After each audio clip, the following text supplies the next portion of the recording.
Você sabe qual é o esporte favorito do cozinheiro? Futsal. Tá brincando comigo? Pegadinha. Fala pessoal, tudo bem? Eu sou o professor Luciano Kenji e você está no Cinegel. Você gosta de filmes, cinema e esportes? Se você conferiu a primeira parte desse especial sobre os Jogos Olímpicos, você já sabe quem está nessa pegada. E hoje nós vamos trazer uma história que, mais do que ser esportiva, tem um cunho ali de investigativo. Mas eu não posso te entregar mais do que o subtítulo brasileiro já faz. Para conhecer mais, aí você tem que assistir o filme. Mas se quer conhecer os detalhes do bastidor geopolítico dos Jogos Olímpicos, então você vem conferir comigo.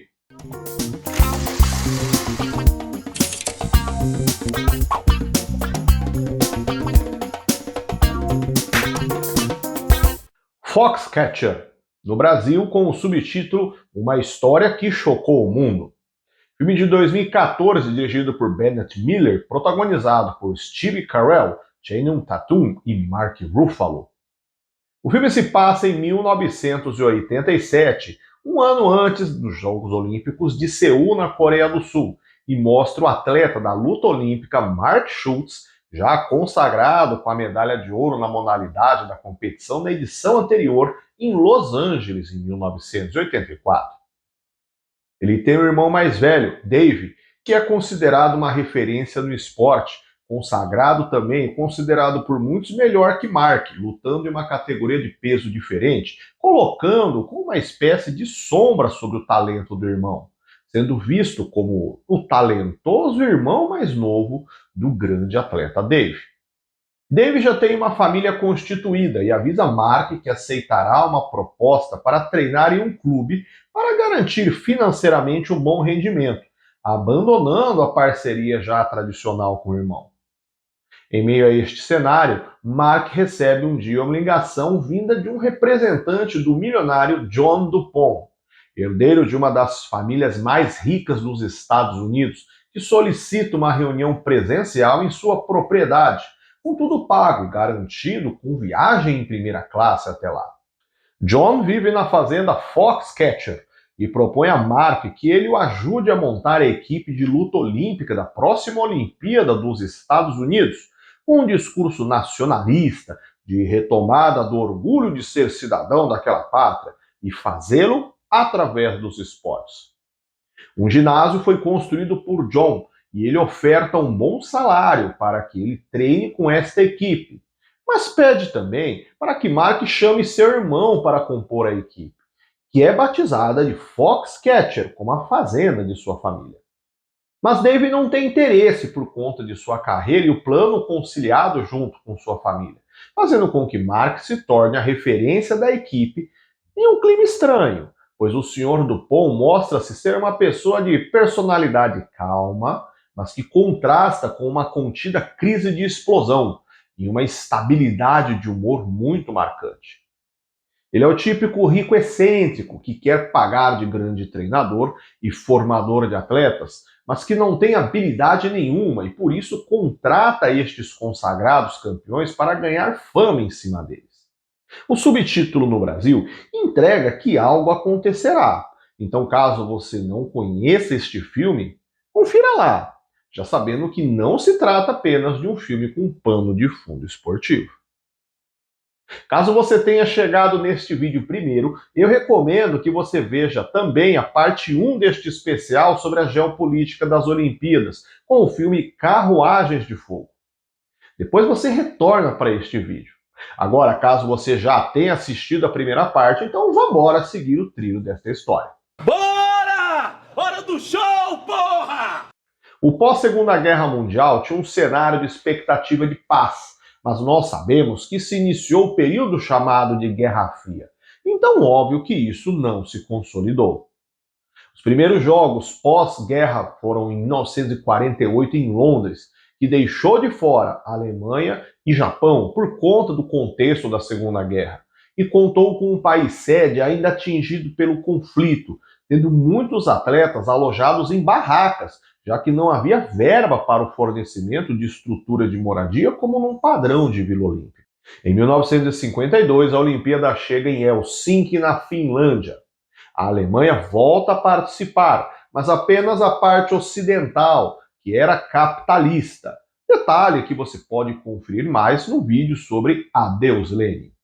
É a primeira vez que a União Soviética participa dos Jogos e vemos o clima da Guerra Fria nascendo no cenário olímpico. Os Estados Unidos já eram uma tradicional potência esportiva e os soviéticos começam a investir forte na formação de atletas em múltiplos esportes, com o objetivo de rivalizar e superar os Estados Unidos na tabela final. Neste primeiro embate, Estados Unidos e União Soviética ficaram em primeiro e segundo lugares, respectivamente. Mas este cenário só iria se manter ao longo dos anos. Em 1956, pela primeira vez a Olimpíada chega ao Hemisfério Sul e pela primeira vez também na Oceania, em Melbourne, na Austrália. E foi marcado por muitos boicotes por razões políticas. Espanha, Holanda e Suíça não aceitaram participar por causa da presença da União Soviética, por conta da sua ocupação feita pelo país socialista na Hungria naquele ano. Egito, Iraque e Líbano não participaram por protesto contra a presença de tropas inglesas e francesas no Egito, na Guerra do Canal de Suez.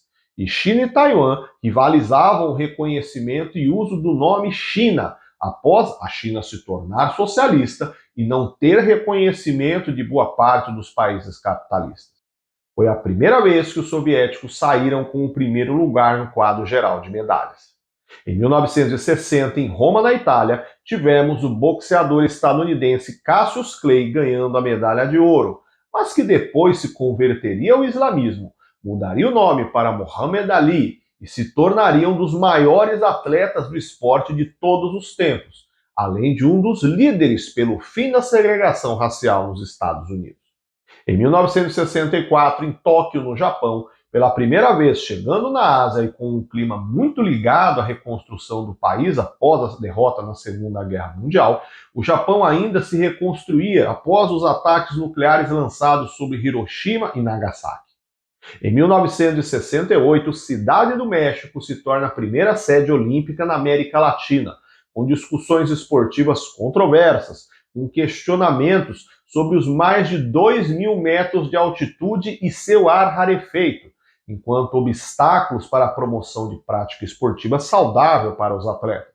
Este é um ano movimentado com a Guerra do Vietnã, a Revolução Cultural na China, atritos da União Soviética com a Tchecoslováquia e a expansão de movimentos de contracultura pelo mundo exigindo mudanças e liberdades diversas. Em meio a este clima, no próprio México, opositores do governo e estudantes fizeram protestos contra a realização das Olimpíadas, os seus gastos e a sua função de venda para os olhares internacionais para os diversos problemas do mundo, e com foco maior no próprio México.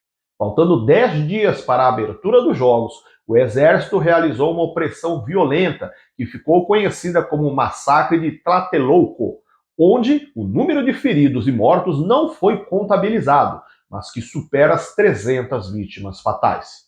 Um dos momentos mais marcantes dos Jogos Olímpicos aconteceu aqui, quando Tom Smith ganha o ouro e John Carlos o bronze na prova de 200 metros do atletismo. E ambos, negros estadunidenses, erguem o punho cerrado com luvas pretas, um sinal em alusão aos Panteras Negras, grupo que lutava pelo movimento de igualdade racial nos Estados Unidos. E você pode conhecer mais aqui no canal com o vídeo sobre o filme Judas e o Messias Negro. Em 1972, os Jogos de Munique são marcados duramente por um ataque terrorista promovido contra os atletas de Israel na Vila Olímpica, um episódio conhecido como o Massacre de Munique, que você também encontra um vídeo aqui no canal, usando o filme Munique, que detalha mais este episódio. 1976, em Montreal, no Canadá, começou com a tensão do que houve em Munique, mas acaba marcado sem tragédias desta magnitude. Mas ficou conhecido como um grande fracasso financeiro, sem o retorno do turismo, do público e do patrocínio esperado, gerando um grande prejuízo para a organização. E, na verdade, como grande penalizada, a própria cidade, com um total de 2 bilhões de dólares americanos de dívidas, que foram quitadas em apenas 40 anos. Em 1980, os Jogos Olímpicos chegam a Moscou, na União Soviética, maior evento esportivo no mundo socialista e com o maior boicote já promovido nas Olimpíadas. Com a justificativa de protestarem contra a invasão dos soviéticos no Afeganistão em 1979, 69 países capitalistas se negaram a enviar seus atletas para a União Soviética, e com a ausência de boa parte dos grandes competidores, os soviéticos nadaram de braçada nesta edição, quebrando vários recordes. Em 1984, os Jogos de Los Angeles, nos Estados Unidos, sofrem com o mesmo cenário da Guerra Fria, agora com o boicote dos países socialistas, encabeçados pela União Soviética, num total de 15 países se negando a ir aos Estados Unidos.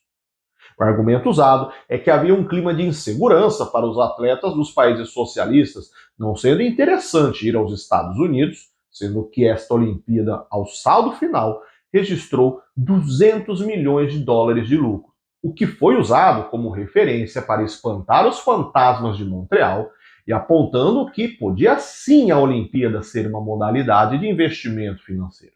Em 1988, chegamos em Seul, na Coreia do Sul, o foco do filme de hoje.